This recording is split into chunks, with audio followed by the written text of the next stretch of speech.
अस्सलाम वालेकुम वरहमतुल्लाहि वबरकातुहू। नाज़रीन, एपिसोड 5 बैटलिंग यूथ इशूज़ में आप सभी का इस्तकबाल है। आज हमारे साथ मेहमान खुसूसी भाई लुकमान जो पेशे से डॉक्टर है, आप फैमिली फिजिशियन भी है और यूथ इशूज़ एनालिस्ट है। आप CSC मेंबर, मजलिस शूरा मरकज़ SIU इंडिया में आप मेंबर है। जैसा कि आपको टॉपिक मालूम हो चुकी है, कंटेम्परेरी सेक्सुअल ओरिएंटेशन आज हमारा टॉपिक रहेगा। तो इस पर मैं सबसे पहले चाहूँगा कि हम इस चीज़ को पहले ब्रॉडर व्यू में थोड़ा सा आप कवर कर दें, ताकि हमारी ऑडियंस को इसका अंदाज़ा हो जाए कि आज हम क्या बात करने वाले हैं। उसके बाद हम वक्तन फवक्तन आगे सवाल लेते जाएंगे। कंटेम्परेरी सेक्सुअल बिहेवियर ओरिएंटेशन, ये जो मौजूद है, इसके ऊपर अगर मुझे आपकी रोशनी डालना है तो बुनियादी तौर पर समाज में अभी बहुत सारे ऐसे मसाइल या फिर लोगों की बिहेवियर पैटर्न्स हैं जो बहुत ज़्यादा अननेचुरल है और उसके ऊपर हमको रोशनी डालने की आज ज़रूरत है। ख़ास तौर पर सेक्सुअलिटी को लेकर लोगों के दरमियान में जितना सेक्सुअलिटी इतना टैबू है, उतना ज़्यादा ये फैलती हुई एक बीमारी भी है और इसको लेकर लोग अपने तौर पर, अपने समाजी एक गैदरिंग के तौर पर या फिर किसी और आइडियोलॉजी के तौर पर इसके अपने अपने पैटर्न्स बना लिए हैं। उन पैटर्न्स को हम यहाँ पर ऑब्जर्व करेंगे। इसे कुछ जगहों पर बीमारी भी कहते हैं, what are the diseases because of the sexuality, लेकिन यहाँ पर हम वो नहीं डिस्कस करेंगे। मोस्टली हम लोगों के दरमियान में सेक्सुअलिटी को लेकर जो मिजाज है और उसकी वजह से लोगों के दरमियान में जो टाइप्स ऑफ सोसाइटीज अभी फॉस्टर होते जा रहे हैं उस पर डिस्कस करेंगे। फॉर एग्जांपल, जनरली हमको ये मालूम है कि एक मेल है, एक फीमेल है, और उनकी सेक्सुअलिटी जो है ना with the pair up as a couple होती है after the marriage for sexuality को पूरा करने के लिए। लेकिन आज के समाज में हम आप देखने को मिलेगा कि मेल फीमेल में भी उसके अलावा इन जनरल उनके सेक्सुअल बिहेवियर की वजह से डिफरेंसेस आ गए हैं। उसमें से कुछ ऐसे डिफरेंसेस है लाइक होमोसेक्सुअलिटी है और उसमें भी फिर बाइसेक्सुअलिटी है, कुछ लेस्बियनिज्म है, गे पीपल है, क्वीर है, ऐसे बहुत सारे डिफरेंसेस हैं। इसमें कुछ क्राइम वाले पैटर्न्स भी है, वो इंशाल्लाह हम आगे डिस्कस करेंगे। जी बिल्कुल, जज़ाकल्लाह। अभी हम सवालात की तरफ आगे बढ़ेंगे। आप लोगों के जैसे जैसे सवालात आ रहे हैं हम उसको लेकर आगे बढ़ते रहेंगे। तो सबसे पहले सवाल हम थोड़ा स्पेसिफिकेशंस में जाते हुए, जैसा आपने बताया कि कुछ एलिमेंट्स है इसमें, तो ऐसे कुछ खास स्पेसिफिक इनका एज ग्रुप है या कैसा एज ग्रुप ज़्यादा इन चीज़ों से मुतासिर हो रहा है, कुछ इस पर अगर आप रोशनी डालें। एज ए ओवरऑल अगर मैं कहूँ तो इसका कोई एज ग्रुप नहीं है। बहुत शॉकिंग स्टेटमेंट होगा, लेकिन I have myself seen बहुत सारे ऐसे केसेस हैं जहाँ पर एज ओल्ड पीपल भी जो है ना अपनी पूरी लाइफ के बाद अपना सेक्सुअल बिहेवियर चेंज कर रहे हैं, अपने ओरिएंटेशन को चेंज कर रहे हैं और उसको कुछ आइडियोलॉजिकल या फिर कुछ कंटेम्परेरी थॉट्स के साथ बैकअप कर रहे हैं। लेकिन अगर कॉमनली अगर कहूँ तो कॉमनली इसका एज ग्रुप अडल्ट एज है, specially after 20s people are thinking again that they're having different sexual behavior, their instinct is different, their need is different, and somehow they are craving it unnaturally. तो age group इसका mostly after the 20 है। लेकिन बहुत सारे case ऐसे भी हैं जो शादी भी कर लेते हैं, उसके बाद भी फिर सेक्सुअल बिहेवियर उनका बहुत चेंज होता है। अभी अगर मैं ओवरऑल वर्ल्ड की अगर बात करूं तो youth are more affected when it comes to sexual behaviour, sexual patterns and some of the contemporary issues when it comes to sexuality, especially those people who are like millennials. If I have to say, millennials are more in approach for these kind of things. जी, जैसा आप बताएं craving की आपने बात की, तो एक craving का रीजन क्या है बेसिकली, इसका रूट कॉज क्या है जिसकी वजह से लोग इसकी तरफ आ रहे हैं? तो बेसिकली इसका कॉजेस इसके बहुत मल्टीपल है, उसको भी मेरे ख्याल से कैटेगराइज करना पड़ेगा। लेकिन अगर मैं जनरलाइज करूं तो जैसा कि हमने कहा कि मोस्ट कॉमनली यूथ इस चीज को बहुत जल्दी इसके ट्रैप में जा रहा है। इसका सबसे बड़ा कॉज यूथ को लेकर यहाँ पर है कि बेसिक जो एजुकेशन है वो एजुकेशन में मोरल वैल्यूज नहीं है ना, importance of the human needs, their boundaries of the human needs and how to achieve those human needs, इसको लेकर उनके पास कोई मोरल अंडरस्टैंडिंग नहीं रहती। दूसरा मैरिज है, देर से शादी करना या फिर शादी के मसाइल बीच में आने की वजह से भी लोग जो है ना ऐसे बिहेवियर के आदी हो जाते हैं। I am not telling that just because marriage लोग नहीं कर रहे हैं तो उनके लिए लाइसेंस मिल जाता है ऐसे बिहेवियर को ऑप्ट करने में। लेकिन जब मैरिज देर से होती है तो इंसान अपने ऐसे सेक्सुअल बिहेवियर को पूरा करने के लिए कोई ना कोई ऐसा शैतानी मरहला उसको मिल ही जाएगा आज की दुनिया में, और एक मर्तबा ये जब आदत लग जाती है तो फिर वो छूटने से परे है। तो इसलिए भी जो है सेक्सुअल बिहेवियर देखने को ज़्यादा मिलते हैं। दूसरे कॉजेज ये है कि पोस्ट मैरिटल लाइफ में जो इश्यूज हैं वो इश्यूज को सॉल्व करने के पास लोगों के पास कोई रीजनल या फिर लॉजिकल अप्रोच नहीं है। There is completely about rights of men and women, husband and wife, ऐसे बहुत सारे क्लैशेस है सोसाइटी के, कल्चरल रीजंस भी है उसमें। उसकी वजह से भी लोग जो है ना मैरिज से बेजार हैं। सो मैरिज से बेजारी खुद भी एक रीजन हो गया है। आगे बढ़ते हुए बहुत सारे ऐसे लोग होते हैं जिनकी अपनी सेक्सुअल नीड्स बहुत ज्यादा होती है, किसी की नॉर्मल होती है, किसी की हाइपर होती है। वो नीड्स को पूरा करने के लिए उनके पास कोई डिसिप्लिन्ड अंदाज नहीं मिल रहा, जिसकी वजह से वो फिर ऐसे चीजों के आदी हो जाते हैं।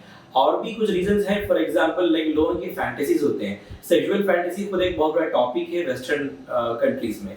ये फैंटेसीज को पूरा करने के वास्ते भी वो जो है ना ऐसे सेक्सुअल बिहेवियर्स के धीरे धीरे आदी होते जा रहे हैं। जी बिल्कुल, बहुत अच्छे खुले अंदाज में आपने पूरी चीज़ों को कवर कर लिया। इसी से रिलेटेड अगर हम आगे बात करें तो ऐसी क्या बेसिक इंस्टिंक्ट है जो सेक्सुअल बिहेवियर को या फिर सेक्सुअलिटी को उसके रिलेटेड बेसिक इंस्टिंक्ट क्या है, उसको थोड़ा सा define. Basic human instinct when it comes to sexuality ये है कि every human being needs fulfilment of his sexual needs, his body needs, his pleasure seeking domains, his behaviors, that is for sure, especially after the adolescence, after a person hits puberty, जब जाके जो है ना उसके जिस्मानी ज़रूरियात, उसके दिल में, उसके जहन में ये जो हवास है, जो सेंस ऑफ प्लेजर है, ये ज़्यादा बढ़ता जाएगा और इसको पूरा करना बहुत ज़रूरी है।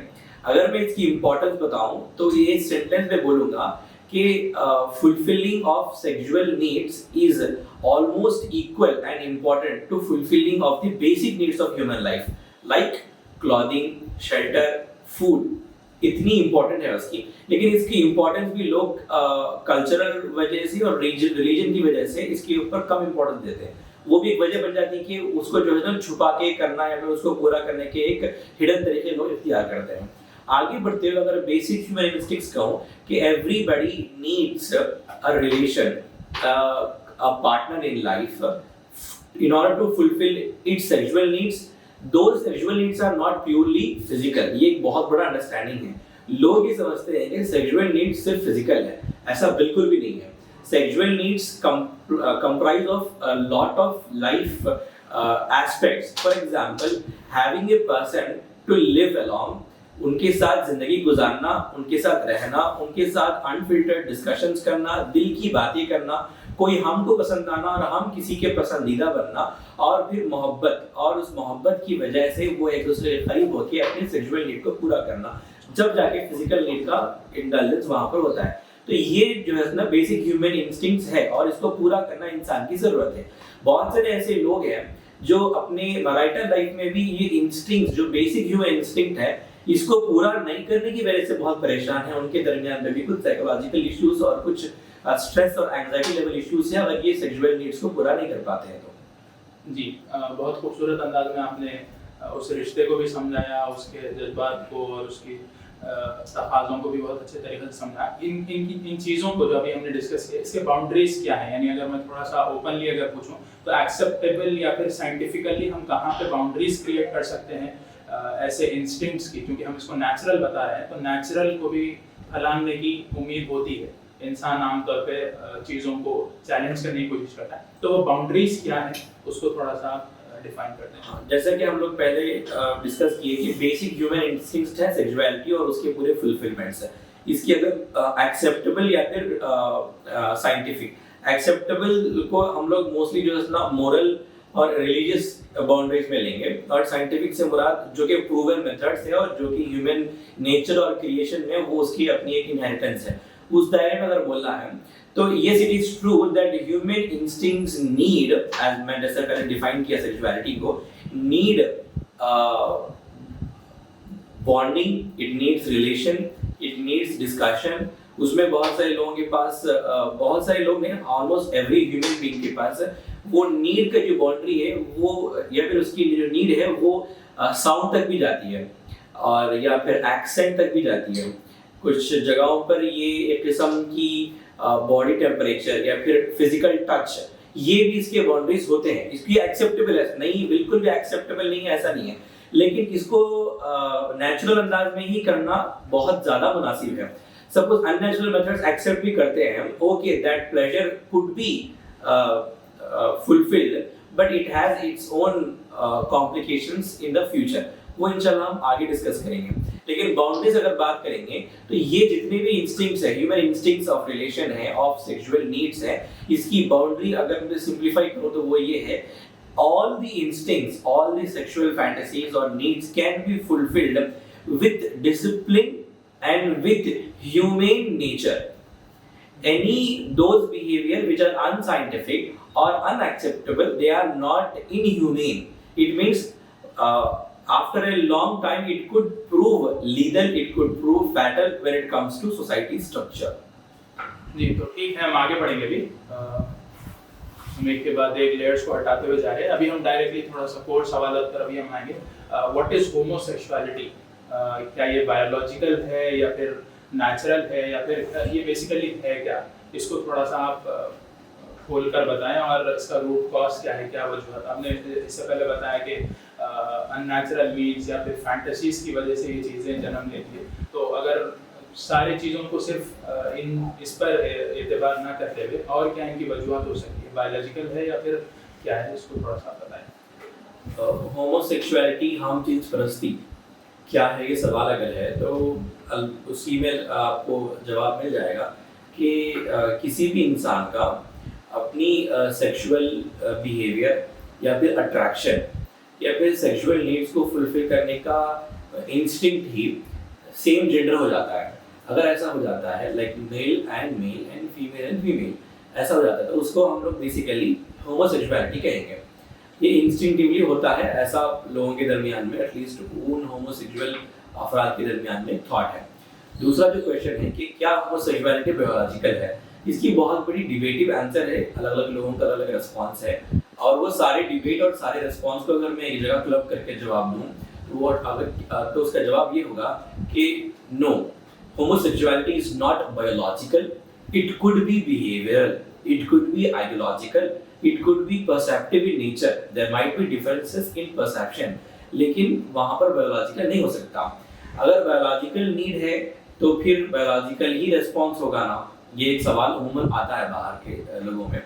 तो biological need तो है, लेकिन behavioral changes में अगर वो इन्फ्लुएंस हो जाता है, इसीलिए अगेंस्ट बायोलॉजी चले जाता है, इसलिए वो बिहेवियरल इशू है, बायोलॉजिकल इशू नहीं है, specially when it comes to homosexuality. LGBTQ एक अलग टॉपिक ऑफ डिस्कशन है जहां पर हम बायोलॉजी को अलग से डिस्कस करेंगे। हाँ, अगर सवाल में जैसा कि बताया गया कि अगर ये बायोलॉजिकल नहीं है तो फिर ये है क्या, तो I will say it is artificiality, that's it. दूसरा कोई इसका आंसर है नहीं। लोग अपनी जिस्मानी ज़रूरियात को, अपनी हवास को पूरा करने के लिए उनके पास जो मिलने वाले मीन्स है, या तो उससे सेटिस्फाई नहीं है, या फिर उनके पास उसका नॉलेज नहीं है, या फिर वो जो है ना बाहर की दुनिया की कुछ बताए हुए कुछ बातों पे इन्फ्लुएंस होकर अपनी सोच को तब्दील करते हुए अगर कोई गलती से कोई इंस्टिंक्ट आ भी जाता है, उस गलत इंस्टिंक्ट को ही अपना नेचर बनाकर अपने आप को पेश करते हैं। इसका एक और एग्जांपल भी हो सकता है। फॉर एग्जांपल अगर मैं बहुत ज़्यादा सिंप्लीफाई करूँ इसको, लाइक हाँ, बारिश जब पड़ती है तो ज़मीन भीग जाती है, और ज़मीन जब भीग जाती है तो फिर वो इंसान को पसंद आती है, और पूरी दुनिया में कॉमन बिहेवियर है और सारे लोग ये बोलते हैं कि जब बारिश के वक्त ज़मीन भीग जाती है तो उसकी बो अच्छी लगती है और ऐसा लगता है कि उसको खा लिया जाए। खाना दिल बोलता है, गालिबन आप में से सब लोग इसको महसूस करे होंगे। ये एक इंस्टिंक्ट हो सकता है, ठीक है, लेकिन ये इंस्टिंक्ट होना, ऐसा खाना दिल बोलना बायोलॉजिकल है? बिल्कुल भी नहीं है। ये सिर्फ ऑस्मोलॉजिकल है, यानी नेजल तक ही है वो, उसके अलावा कुछ नहीं है। लेकिन अगर बायोलॉजिकल समझेंगे तो आप खाएंगे, बायोलॉजिकल नहीं समझेंगे तो नहीं खाएंगे। अगर आप ऐसे सेंस को बायोलॉजिकल समझेंगे तो खा बैठेंगे। यही मामला यहाँ पर हो रहा है। अगर ऐसा कोई बिहेवियरल चेंजेस आ रहा है, नीड महसूस हो रही है, या फिर बाहर के लोगों से सुनकर इन्फ्लुएंस हुए हैं, वो आने वाले थॉट ही को अपना नेचर बनाना गोया उस मिट्टी को खाने के बराबर है। बिल्कुल। तो इसी के साथ जैसा आपने बताया कि ये बायोलॉजिकल लिंक है और नेचुरल लिंक है, एनवायरनमेंट की वजह से या फिर ऐसे कुछ वजूहात जो एक्सटर्नल होते हैं उनकी वजह से ये चीज़ जन्म लेती है, तो इनके लिए हमारा रिस्पॉन्स क्या होना चाहिए, इस पर थोड़ा सा, चूँकि हम आए दिन ऐसे हालात, चूँकि इंसानी एक मसला है ये, तो इंसानों के दरमियान हम रहते हैं, तो इनको हमारा रिस्पॉन्स क्या होना चाहिए, इनके साथ हमारा क्या रिलेशन होना चाहिए, इस पर थोड़ी सी आप रोशनी डालिए।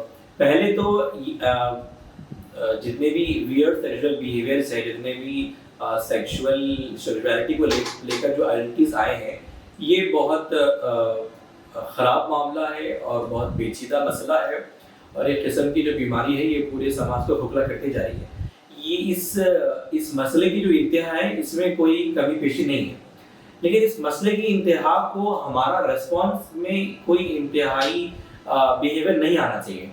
मुझे आपको समझना चाहिए कि आए दिन या फिर हर ज़माने में, हर वक्त, हर कौम में इंसान अपने तौर पर अपना दिमाग लगाकर अपने तौर पर कुछ गलतियां करता है। वो खाने में हो सकते हैं, रहन सहन में हो सकते हैं, जिंदगी गुजारने में हो सकते हैं, सेक्सुअलिटी में हो सकते हैं, तो ये इंसान की गलतियां हैं। ऐसा मुझे और आपको पहले समझना है। इवन तो ये इश्यू बहुत बड़ा पेचीदा है और बहुत बड़ा इमोरल है, समाज को पूरा खराब कर रहा है, तो हमारा रिस्पॉन्स ऐसा ही हो कि ये जो अफराद हैं जो अपने आप को किसी न किसी कैटेगरी में डाल रहे हैं, ये अफराद लाइम हैं, ये अफराद अंधेरे में हैं और इनको कोई ख़ास इसके ताल्लुक से कोई इन्फॉर्मेशन नहीं है। अपने आप को वो खुद जो है सुना उस नफ्स को पूरा करने के लिए, उस जज्बात को पूरा करने के लिए अपने आप को ढकेल रहे हैं। ये अगर आप समझेंगे तो आप उस मसले को एक थ्रेट, एक बीमारी, एक इमोरलिटी, एक गंदगी और गिलाजत के तौर पर नहीं देखेंगे। गोया कि वो है गंदगी और गिलाजत, लेकिन आप नहीं देखेंगे क्योंकि हमको एड्रेस करना है। अगर ऐसा देखेंगे आप, तब जाके आप उनके जहन को पढ़ेंगे, उनके मिजाज को पढ़ेंगे और उनकी ज़रूरियात को पढ़ेंगे। उनके जहन, मिजाज और ज़रूरियात तीनों को पूरा करने के वास्ते खुदा की तरफ से बनाए गई इन जहन, मिजाज और ज़रूरियात को पूरा करने के जो तरीके हैं, वो उनके सामने हम समझा के इस मसले को हल कर सकते हैं। दुनिया भर में इसका रिस्पॉन्स बहुत अलग तरीके से आता है। बहुत सारे लोग, खासतौर पे वेस्टर्न कंट्रीज जो इन्फ्लुएंस्ड है, पोस्ट मॉडर्न सोसाइटीज है, वो इसको सपोर्ट करते हैं, ऐसे बिहेवियर को, ऐसे कम्युनिटी को सपोर्ट करते हैं। लेकिन उनके सपोर्ट करने में कोई लॉजिक, कोई रीजन, कोई behavioural understanding of human instincts, human existence, human needs बिल्कुल भी नहीं है। जितने भी वेस्टर्न कंट्रीज इन चीज़ों को सपोर्ट करते हैं, इस मूवमेंट को, इस कम्युनिटी को सपोर्ट करते हैं, उनका असल वजह ये है कि इंसान है, इंसान आज़ाद है, और इंसान आज़ाद होने के नाते उसकी अपनी लिबर्टी है और वह अभी लिबरेट हो गया है। ये इंतहा दर्जे पे वो पहुंच के कम्युनिटीज है, इसलिए वो अपने आप को इस पे सपोर्ट करते हैं। अगर ऐसा करते भी हैं तो क्या गलत है, ये भी कुछ लोगों का सवाल है। सवाल ये है कि इंसान की जरूरत पूरी करने का इंसान को पूरा इख्तियार है, लेकिन इंसान को बनाए हुए दायरे में ही अपने जरूरत को पूरे करना, क्योंकि वो बनाया गया है, वो इस दुनिया में लाया गया है और वो उसके मुताबिक ही जिंदगी जिएगा। उसके खिलाफ जिएगा तो फिर वो कुदरत के खिलाफ भी है। खुद के खिलाफ होने से मुराद वो अपने खुद के मिजाज के खिलाफ है। गोया जहाँ पर लादीनियत है, जहाँ पर खुदा परस्ती, खुदा के साथ ताल्लुक और खुदा की खलकत को जो नहीं समझते हैं, वो इंसान को आज़ादाना रवैये के ऊपर प्रमोट करते हैं। इसीलिए वेस्टर्न कम्युनिटीज में इसमें सपोर्ट की तरफ आता है। दूसरी जो थर्ड वर्ल्ड कंट्रीज है, स्पेशली एशिया है, वहाँ पर ऑलमोस्ट सारे के सारे कम्युनिटीज इसको सपोर्ट नहीं करते। कुछ ही ऐसे लोग हैं जो सपोर्ट करते हैं। जो लोग सपोर्ट नहीं करते हैं वो रिलीजियस हैं, even though it sound very ridiculous, लेकिन ये ट्रू है। लेकिन इसके पीछे अपने उनके एक डॉक्ट्रिनल फेथ्स हैं जो उनको गाइड करता है कि वो इसके अगेंस्ट काम करें। इसलिए यहाँ पर जो रिस्पॉन्स आ रहा है वो हेट्रेड का आ रहा है, वो बॉयकॉट का आ रहा है, पनिशमेंट का आ रहा है और कंप्लीटली उनको अबैंडन करने का आ रहा है। इसका ऐसे रिस्पॉन्सेस डायरेक्टली ऐसे नहीं होना चाहिए। रिस्पॉन्स ग्रेजुअल हो सकता है। अल्टीमेटली उसको एलिमिनेट करने के लिए, इरेडिकेट करने के लिए लीगली तौर पर ऐसा एक्सट्रीम रिस्पॉन्स आ सकता है रेस्पॉन्सिबल पीपल की तरफ से, लेकिन समाज की तरफ से तो इसको बिहेवियरली और बॉन्डिंग, उनके साथ एंगेजमेंट, उनके साथ ताल्लुक करके ही हम इस इशू को सॉल्व कर सकते हैं। यही हमारा बिहेवियर होना भी चाहिए। जी बिल्कुल, मैं समझता हूँ शायद आगे के भी कुछ सवाल तो आपने इतना कॉम्प्रिहेंसिवली जवाब दिया है इसका, आगे के भी कुछ सवाल हमारे इसी में शामिल हो गए। फिर भी मैं थोड़ा सा उस पर उन सवाल को भी एक्सप्लोर करने की हम कोशिश करेंगे डीपली, क्योंकि हमारे ऑडियंस ने सवाल भेजे हैं कि एक्सेप्टिंग द डिफरेंसेस, ये एक बहुत बड़ा मसला उठकर खड़ा होता है कि किसी का एक पर्सनल चॉइस है या फिर किसी की एक क्या बोलना चाहिए पर्सनल चीज़ है जिनको हम जज करना चाहिए या नहीं करना चाहिए, अपने आप में एक बहुत बड़ा सवाल है कि आप अपना स्टैंड क्या लेते हैं उनको लेकर। तो ये हमारे लिए हमारा स्टैंड क्या होना चाहिए, पहले स्टैंड होना चाहिए भी, या फिर उसको एज ए नेचुरल क्या बोलना चाहिए कि एनवायरनमेंट का हिस्सा है, उनको नॉर्मली रखना चाहिए, या फिर स्टैंड लेना भी चाहिए। तो क्या स्टैंड लेना चाहिए, इसके ऊपर थोड़ी सी आप रोशनी डालें। एक्सेप्टिंग द डिफरेंस, ये फ्रेज बहुत खूबसूरत लगता है। ये डिफरेंसेस को एक्सेप्ट करने से मुराद ये है कि टॉलरेंस हो, मैच्योरिटी हो, लोगों के दरमियान में एजुकेटेड बिहेवियर हो, सिविक सेंस हो। ये लेवल पे ये एक फ्रेज है जो कि ट्रू है। Everybody has to accept the differences. First of all इसको हमको कैसे एड्रेस करना चाहिए, ये कोई पर्सनल चॉइस है बोलके। हाँ, everybody have their own personal choice, it is true. Personal choice और प्राइवेसी में बहुत डिफरेंस है। प्राइवेसी में भी आपकी पर्सनल चॉइस कलेक्टिव लेवल पे वो सोशल पे इफेक्ट करती है, तो वो ना ही प्राइवेट है और ना ही पर्सनल चॉइस है। वो मुझे आपको समझना चाहिए। अगर वो सोशल पे इफेक्ट करती है तो समाज को क्या लेना देना, ये तो मेरी मर्जी अगर कहते हैं तो मेरे ख्याल से पैंडेमिक ऐसा एक हालत है जो इस चीज को और अच्छे से समझाएगा। आप पब्लिक लेवल पे खांस भी नहीं सकते। अगर आप कफ करते हैं, खांसते हैं तो पब्लिक आपको मारेगी। वो अभी पब्लिक इतनी एजुकेटेड हो गई है कि आपकी सिविक सेंस में, आपकी मैच्योरिटी में आप पब्लिक में खांसेंगे तो आपका पर्सनल लेवल का ही खांसना है, आप वहां पर प्राइवेट ही हैं, लेकिन कंपल्सरी पब्लिक को इफेक्ट करेगा। यही मामला सेक्सुअलिटी को और ह्यूमन बिहेवियर को लेकर भी है। तो यस, अगर कोई सेक्सुअल बिहेवियर्स में कोई डिफरेंट पैटर्न अपनाता है, मुझे और आपको एक्सेप्ट करना चाहिए। लेकिन एक्सेप्टेंस का मतलब ये नहीं है कि हम उनको अप्रूव करें। Even though we are not the people who are going to approve them because we don't own them, but we own society. We own collective responsibility over society, the welfare of the society. इसलिए हमको social level पे, collective level पे as a group उनको approve करने की जरूरत है। उस अप्रूवल का मोड ये हो सकता है कि हम उनसे पहले बात करें, एंगेज करें, समझाएं कि आपके जो थॉट्स हैं वो हमारे कम्युनिटी को डैमेज करेंगे, हमारे कम्युनिटी से ज्यादा आपकी खुद की लाइफ को डैमेज करेंगे। ये उसका असल में मंशा होना चाहिए। कोई पॉइंट अगर मिस हो रहा है तो जी नहीं, बहुत अच्छे तरीके से आपने इसका जवाब दिया। अभी आगे बढ़ते थे, पर्सनल लाइफ और पब्लिक लाइफ को आपने बहुत अच्छे तरीके से डिफाइन किया। तो जब पर्सनल और पब्लिक जब बात आती है तो लॉस की और इस तरीके की बातें आमतौर पर छिड़ती हैं। तो उसी से रिलेटेड हमारा अगला सवाल भी ये है कि why do we need laws. Basically first question हमारा ये है। फिर ऊपर से डिवाइन लॉज भी एक होते हैं और फिर हमारे खुद के बनाए हुए लॉज भी होते हैं। तो क्या ज़रूरत है डिवाइन लॉज की, या फिर why can't we make our own laws, divine और पर्सनल चॉइस में? इसको आप थोड़ा सा डिफाइन कीजिए। Laws, as the word law itself is very like law पढ़ने वाले ही लोग ज़्यादा उसको बोलेंगे, लेकिन I have studied some legal things। उस हिसाब से मैं आपको बताऊंगा कि इंसान की अपनी ज़रूरियात है उसकी ज़िंदगी गुजारने के लिए, और इंसान अपने ज़रूरियात को पूरा करता है, और वो पूरा करने के लिए उसको मैच्योरिटी चाहिए, सेंस चाहिए, सेंसिटिविटी चाहिए, और वो मैच्योरिटी एजुकेशन से आती है। ये मैच्योरिटी जब सबको आ जाएगी एजुकेशन के बाद, तो फिर सब लोग एक तरह से बिहेव करेंगे। लेकिन एक ही चीज को एक तरह से पूरा करने के लिए सब लोग आमादा नहीं होते हैं, तो फिर रेस्पॉन्सिबल पीपल आमादा करने के लिए उसी बिहेवियर को लॉ में लाते हैं। तो therefore what is law? Law is nothing but acceptable scientific behavior of a human being in order to fulfill that need. Like traffic rules and laws है। ट्रैफिक वो अगर आप लॉ को हटा देंगे, वो लॉ जो बोल रहा है वो almost that is the most civic matured educated behavior that everybody has to follow।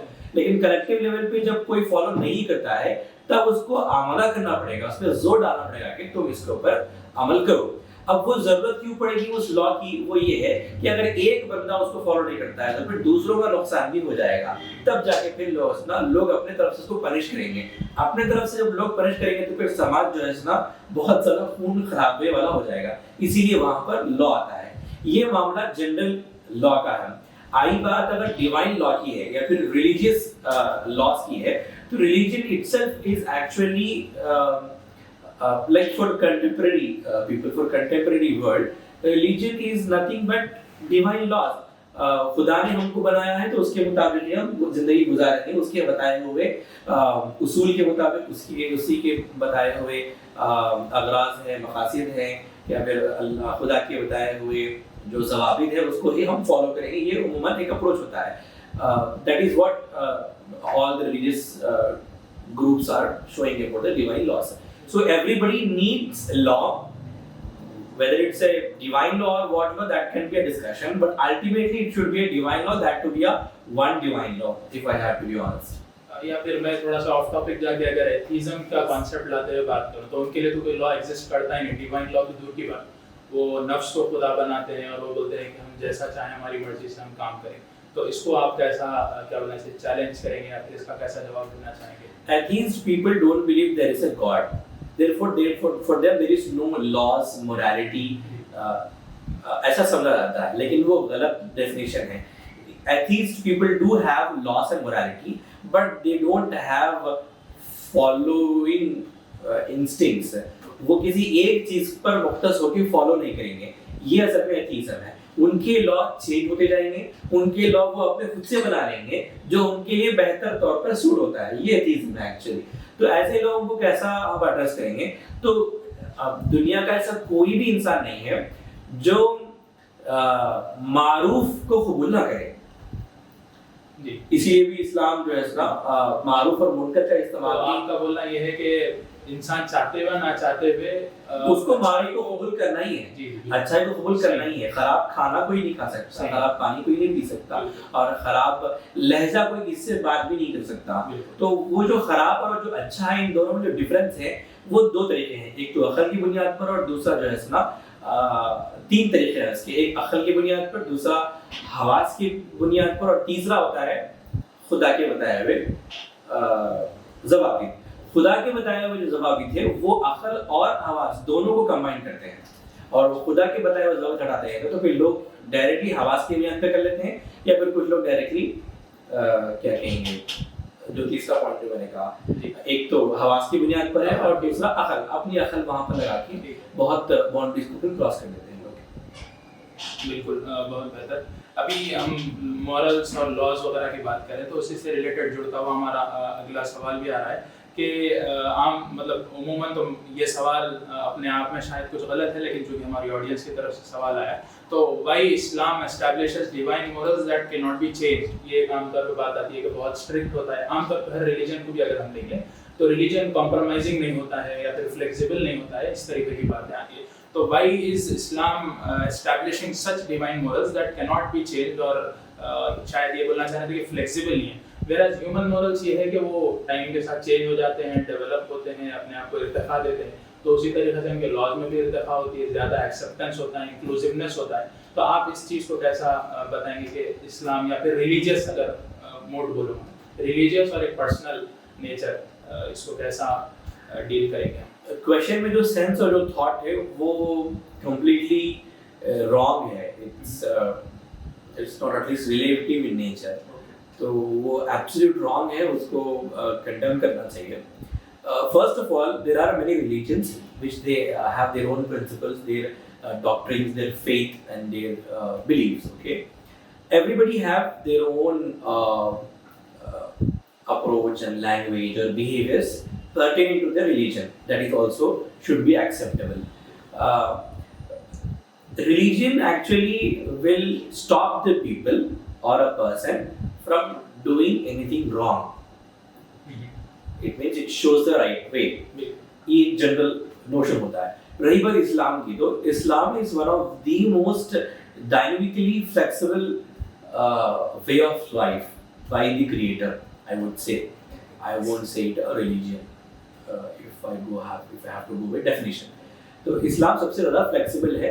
ऐसा कोई डिवाइन लॉ या फिर मोरल प्रोसीडिंग नहीं है इस्लाम में जो फ्लेक्सिबल नहीं है, या फिर इंसान के नेचर के मुताबिक नहीं है। It is always flexible, but वो इंसान ही के नेचर के मुताबिक है। इंसान ने अपने नेचर के खिलाफ थॉट्स पैदा किए हैं, जिसकी वजह से उसको समझ में आ रहा है कि इस्लाम की कोई ऐसे मोरल्स है जो फ्लेक्सिबल नहीं है। कोई भी ऐसी चीज आप, for example, out of this topic if you ask question also I can correlate it how it is flexible, hopefully. ठीक, तो आगे बढ़ते हुए हम अगले सवाल की तरफ आगे बढ़ेंगे। एलैबोरेटिंग एलजीबीटीक्यू है क्या? ये बिल्कुल ब्लंट, व्हाट इज एलजीबीटीक्यू? अच्छा, okay. Lesbians, gays, bisexual, transgenders, queers, transsexual ऐसे भी कुछ टर्म्स आ रहे हैं आगे जाके बहुत बड़ा और वो फ्रेज आगे बढ़ते जाएगा. That's how it is proved that how artificial this is, that whole community and that whole phrase itself is. ठीक है. इसमें से अगर मैं one by one देखूँ तो LGBTQ is those people, those females who are attracted towards female, whom they think that they are attracted towards their female, and that kind of sexuality is called as lesbianism, female to female. The same goes with males, that is called as gay. Bisexual, some people think that they are bisexual, they are attracted towards both females and males. Those people categorize themselves into being bisexual. Honestly, that doesn't exist. Transgender, that is something by birth, if there is some defect in sexual parts, any hormonal changes, being male and female, that could be a transgender or intersex, etc. Q is Q, that is like sexual orientation still undefined, or it is as wide as can be thought of. Fair enough. आगे बढ़ते हुए आपके इसी जवाब में शायद आगे सवाल का भी क्वेश्चन आ गया, लेकिन चूंकि ऑडियंस के सवाल को हम फिर से ले लेंगे कि क्या ये बायोलॉजिकल है, इनमें से कोई कैटेगरी शायद क्या बायोलॉजिकल है, या फिर ये पूरा LGBTQ या आगे जितने भी अल्फाबेट्स लग रहे हैं ये सारे बायोलॉजिकल हैं, या इनमें से कुछ एक्सेप्शंस है जिनको हम कंसीडर कर सकते हैं? LGBTQ जैसा कि मैंने इससे पहले बताया था, ये बायोलॉजिकल नहीं है, ये आर्टिफिशियल है. इसमें से एक ऐसी कैटेगरी हो सकती है जो बायोलॉजिकल रिलेट कर सकते हैं. फॉर एग्जांपल ट्रांसजेंडर है. ट्रांसजेंडर आज के ज़माने में अलग फ्रेज आता है, हम जो लेते हैं वो अलग फ्रेज आ रहा है. हम जो उम्र समझते हैं कि वो पर्सन जो both the male and female organ से पैदा हुआ है, या फिर मेल ऑर्गन से लेकिन फीमेल हार्मोन ज़्यादा है, ऐसा कुछ है तो वो ट्रांसजेंडर है. बल्कि जनरल बेसिक डेफिनेशन होना चाहिए. लेकिन कंटेम्परेरी वर्ल्ड में transgenderism is actually changing the gender and becoming वो भी ऐड होता है. तो उस हिसाब से ट्रांसजेंडर आज के हिसाब से भी पूरा बायोलॉजिकल नहीं है. जो बाय बर्थ अगर किसी के पास कोई डिफेक्टिव इश्यू है, कोई डेफिशिएंसी है, या फिर कोई स्ट्रक्चरल सेक्सुअल ऑर्गन्स का प्रॉब्लम है, वो ट्रांसजेंडर है, वो एक ही बायोलॉजिकल है. कंटेम्परेरी ट्रांसजेंडरिज्म कंप्लीटली बायोलॉजिकल नहीं है. लोग ये बोलते हैं, at least these community people feel that even being lesbian, being gay and being bisexual is also biological. It is not. I'll try to explain. All the sexuality is actually connected with three important hormones, I would say. ठीक है. One is oxytocin, and the other is serotonin, and third is dopamine. There are many, obviously, all over the body. All the hormones are obviously in direct loop of sexuality, that is for sure. But when it comes to thoughts, processing, understanding, liking, disliking, all comes to that. And when it comes to love, oxytocin, in this case, okay, ये hormones होते हैं. Everybody has these hormones, okay. Whatever might be the reason, if all of the hormones are needed for you to love a male to a female, and all the hormones are needed for you to love both male and female. Therefore, if any of these hormones, or for that matter any other hormone also raised, that does not prove that you are attracted towards male. Either way, you can also be equally attractive towards female, or a female towards male. I hope you are getting my point. ये hormonal इसका एक approach हो सकता है, इसका detail answer है. But people of this community will believe that I have that instinct and I have such behaviors that I feel that I am not a male from inside. I am male from outside only. I always crave for a male. Therefore, from inside I am a female. This is just a dramatic, scripted thought process, I would say. I would frankly say that. Okay, there might be soft behavior. You might not be a alpha man. Sometimes a person can be soft in nature, soft-hearted, softly spoken, and he could have some emotional behavior. He could be emotionally sensitive also, but that doesn't mean that you are completely having female living in your body. आजकल तो बड़े phrases भी है कि मेरी body, मेरे रूह किसी और बॉडी में आ गई है. That kind of drama is, I would say, filth. It's completely garbage. वही उसका आंसर है. The same goes with bisexual people also and the queer people also. Everybody needs love, but your craving of the love should be natural in nature. That should also make you a complete human being.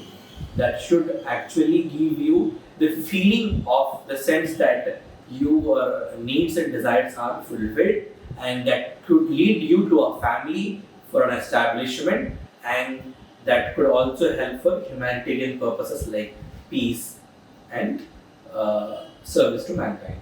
But these behaviors ultimately are going against all these aspects of life. और बहुत open अंदाज में आपने इन चीज़ों को खोलकर समझाया है। ऐसे कुछ सेक्सुअल बिहेवियर्स है जो ऑब्सीन है या फिर क्या होना चाहिए, क्राइम अगेंस्ट क्या होना चाहिए, ऐसे इन कैटेगरी में ऐसे क्या सेक्सुअल कोई बिहेवियर्स आते हैं?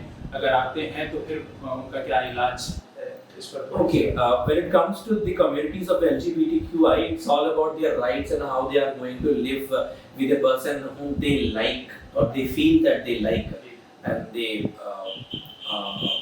categorize themselves. Apart from this one, ये sexual behavior ही की वजह से जो है ना sexual crimes, sexual offenses ज़्यादा होते जा रहे हैं. For example, child abuse है, ठीक है, pedastry बोलते हैं वैसे, कोई बंदा किसी बच्चे के साथ sexually active होता है तो सेक्सुअल बिहेवियर को अगर आप डिसिप्लिन नहीं करेंगे तो वो जो है ना लस्ट बन जाएगा, ठीक है, और वो बड़ा मसला होगा. और उसको पूरा करने के लिए बच्चों के साथ हो जाता है, या फिर रेप केसेस बढ़ जाते हैं, या फिर एनल सेक्स, ओरल सेक्स, इस किस्म की ऑब्सीन क्राइम्स भी आपको देखने को मिलते हैं. That what is called as sodomy and all. Even religious scriptures also explain about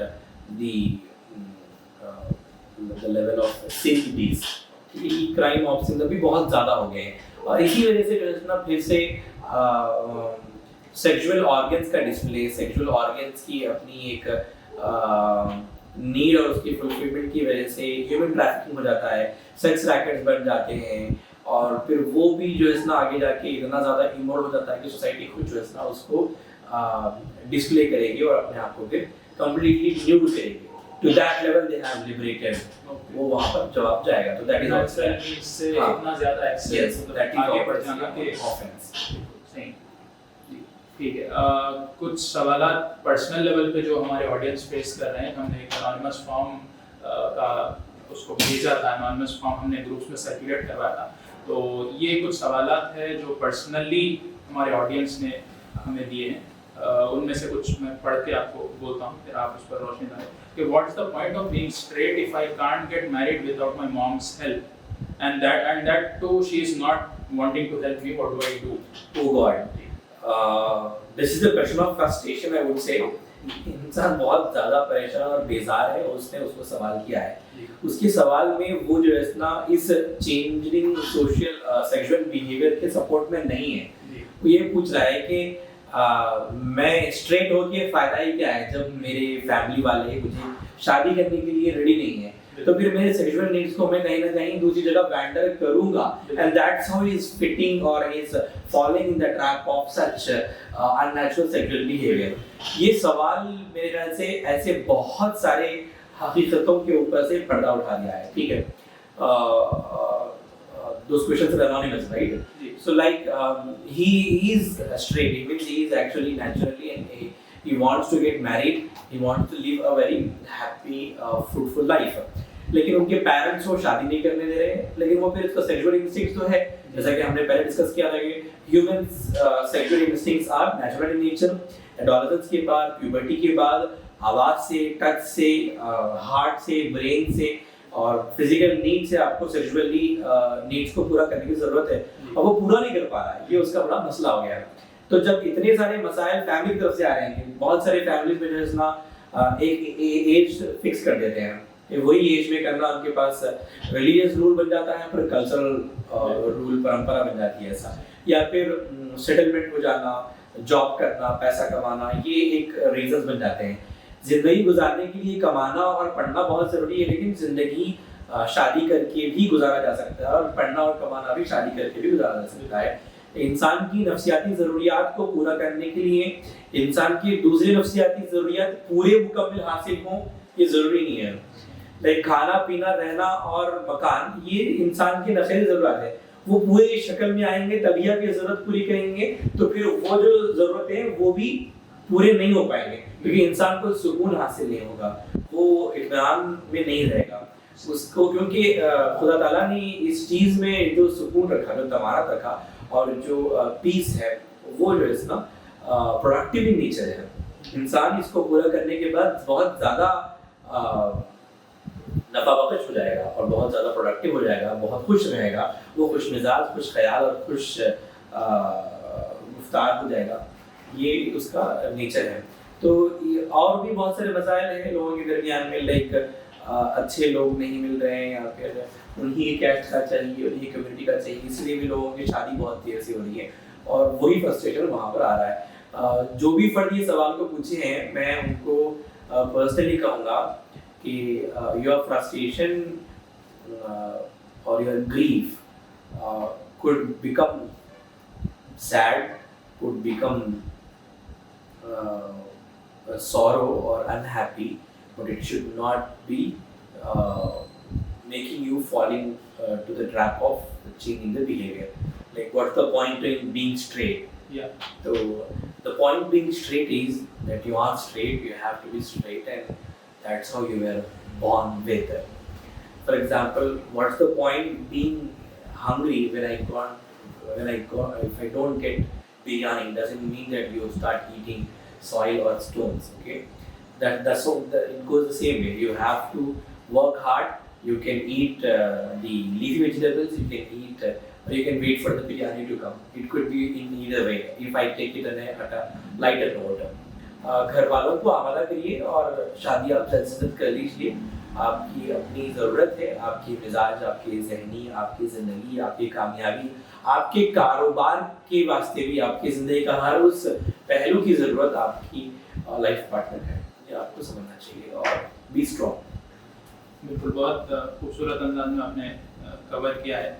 और ये भी एस्पेक्ट के आमतौर पे जो नोशन हमारे पास क्रिएट किया जा रहा है कि माश के अंदर स्टेबिलिटी आने के बाद ही जो इसमें इंसान की जो सेक्सुअल नीड्स हैं उसको पूरा किया जाएगा, जबकि इस्लाम, अभी आपने जिस बात की कि बहुत फ्लेक्सिबल है, बहुत इंक्लूसिव है, कि इंसान की जो बेसिक ज़रूरत है जब वो खुद पूरी नहीं कर सकेगा तो फिर वो समाज के लिए फ़ायदेमंद कैसे हो सकेगा, अपने लिए खुद कैसे कमा सकेगा।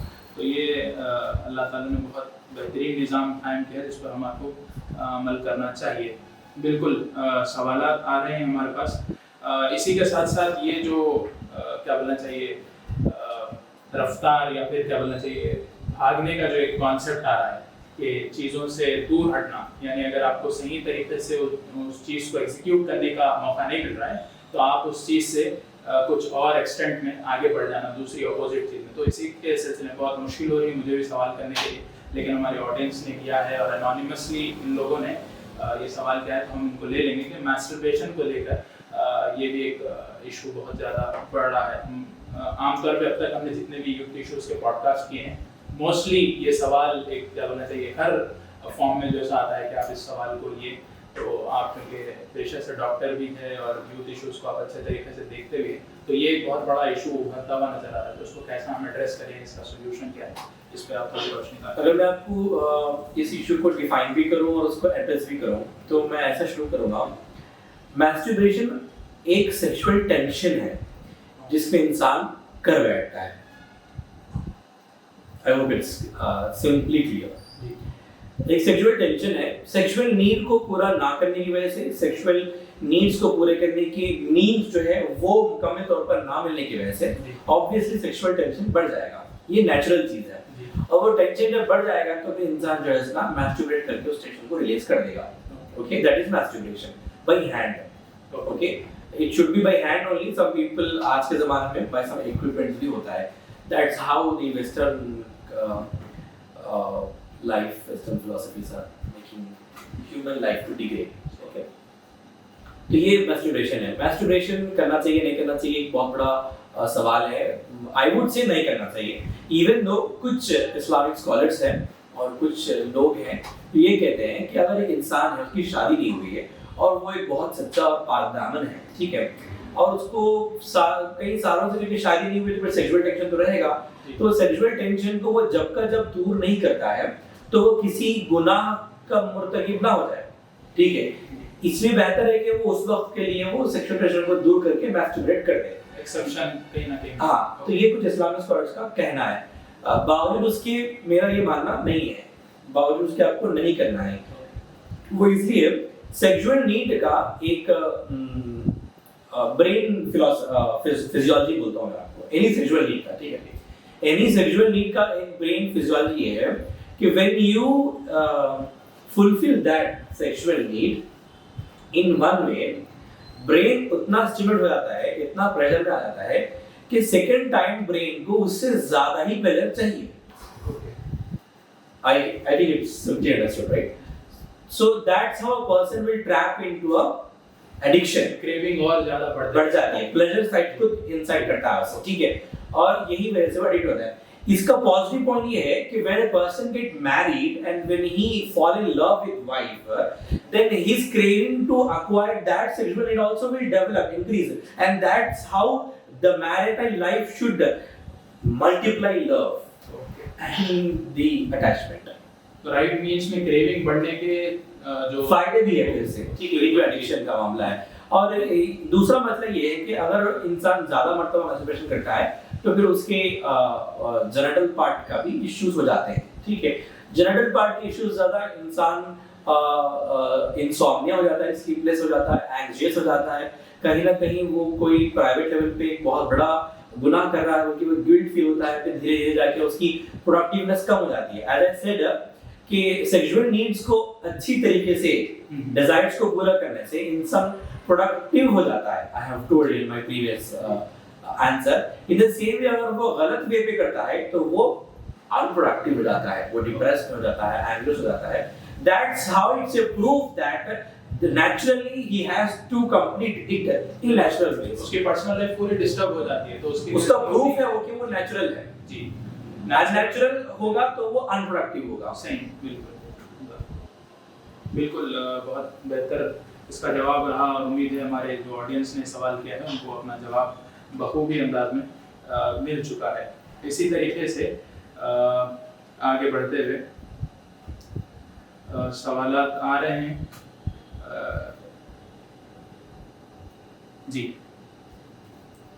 पर्सनल लेवल पे सवालात हमारे पास आ रहे हैं, तो उसको हम ले लेंगे कि एक खातून हैं जिन्होंने सवाल किया है कि I am a mother of 2 kids और उनके हस्बैंड कुछ आउट ऑफ द वे जाकर कुछ रिलेशंस डेवलप कर रहे हैं या फिर ऐसे होमो सेक्सुअल रिलेशंस डेवलप कर रहे हैं, तो उनको इसकी नॉलेज या फिर इसका पर्सपेक्टिव किस तरीके से बताया जाए या फिर इस इशू को कैसे डील करें अपने पर्सनल लेवल पर। वो चूँकि शादी भी हो चुकी है और उनके 2 किड्स भी हैं, वो बता रहे हैं, तो ये शादी के बाद के पेचीदे मसले को हम किस तरीके से हल करने की कोशिश कर सकते हैं। This question is really painful कि एक 2 बच्चों की माँ है और वो अपने शौहर के वियर्ड सोशल सेक्सुअल बिहेवियर को लेकर परेशान है। बहुत सारे लोगों के लिए शॉकिंग भी होगा। Being doctor and being a person who has always been involved in analysis of such issues, मैंने इस issues को बहुत सालों से देखा है। Anonymous कुछ लोग मुझे भी सवाल किए थे। ऐसे बहुत सारे वुमेन हैं जिनके रिलेशंस में, फैमिली रिलेशन में, हस्बैंड रिलेशन में दरमियान में कई मसाइल हैं। कुछ मसाइल फैंटेसी को लेकर भी है। एक खातून मेरे पास आई थी, उसने कहा कि my husband want to have the sexual interaction in a weird way, which is unacceptable, it is unnatural, it is also very like filthy in approach, might be oral or anal, I don't know what. तो अगर मैं उसको रोकूं तो वो कहीं और चले जाएगा, अगर मैं नहीं रोकूं तो वो करना गलत है, मैं क्या करूं? ये सवाल भी एक खातून ने मुझे पूछा था और यही सवाल ये खातून का भी लग रहा है कि उसके पास कोई वियर्ड सेक्सुअल फैंटेसीज है। वो मेरा शौहर है और 2 बच्चों का बाप है, लेकिन फिर भी वो ऐसे मसले में है, तो क्या करना चाहिए? बुनियादी तौर पर सेक्सुअल फैंटेसीज का अगर मैं जवाब दूंगा तो सेक्सुअल फैंटेसीज जो है वो वियर्ड लेवल पे आ सकती हैं। कुछ लोग वो आ सकता है शैतान के भटकावे से या फिर मीडिया मूवीज की वजह से या फिर खुद का पर्सनल थॉट हो सकता है कि मेरा एक वियर्ड सेक्सुअल फैंटेसी हो।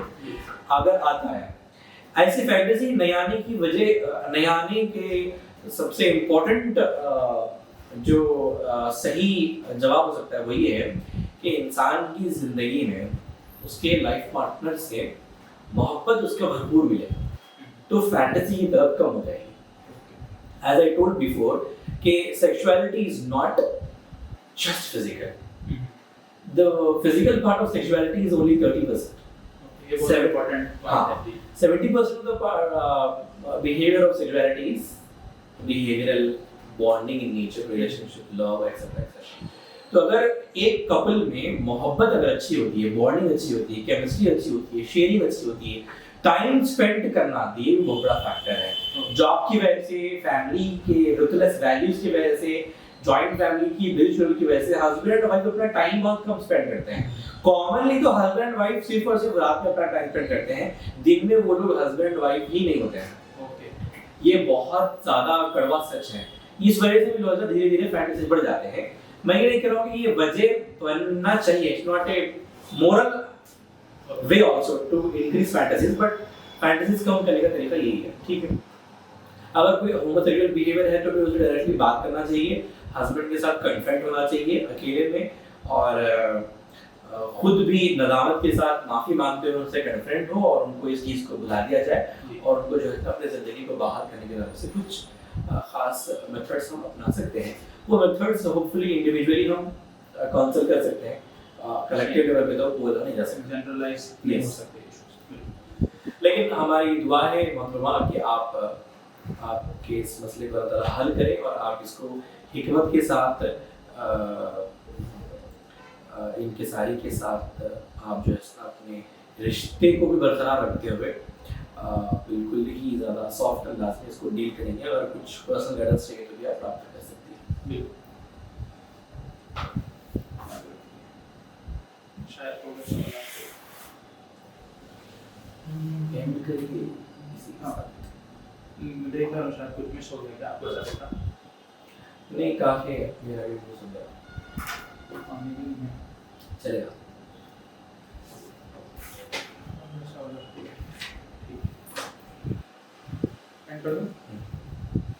तो ठीक है, इसी के साथ हमारे आज के इस पॉडकास्ट का इख्तिताम होता है। आप लोगों ने बहुत सवालात भेजे थे, हमने कोशिश की है उसको बहुत सवालात जो कॉमन थे उनको एक ही क्वेश्चन के अंदर समोकर उसका जवाब हम हमारे मेहमान खुसूसी ले सकें, और आपने बहुत बेहतरीन तरीके से उनके जवाब दिए हैं।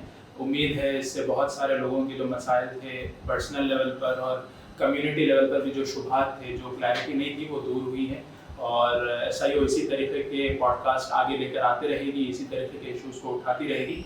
आप लोग अपने सवालात और अपने राब्ते को कायम रखें हमारे साथ। और इसी के साथ हम आज के इस पॉडकास्ट का अख्तिताम करते हैं। SIO हैदराबाद का व्हाट्सएप नंबर अगर आपके पास नहीं है तो आप फेसबुक से इसको ले सकते हैं और हमारे साथ जुड़ सकते हैं। और इसी के साथ मैं हमारे मेहमान खुसूसी का भी शुक्रिया अदा करता हूँ कि आपने वक्त निकाला हमारे लिए और बहुत बेहतर अंदाज में हमारे ऑडियंस के जो सवाल आए थे उनका बहुत उम्दा जवाब आपने दिया है। इसी के साथ अल्लाह ताला से दुआ है कि हमारे जो हालात है, जो पैंडमिक है, अल्लाह ताला इसको दूर करे, और जो पर्सनल लेवल पे भी जो हम मुश्किलात फेस करते हैं अल्लाह ताला उनमें भी हमारी सही रहनुमाई फरमाए और उसमें हमें कामयाबी अता फरमाए। रब्बिग़फिर वरहम अंता खैरुर राहिमीन। जज़ाकल्लाह। आप सभी का भी शुक्रिया, आप हमारे साथ बने रहे। जज़ाकल्लाह।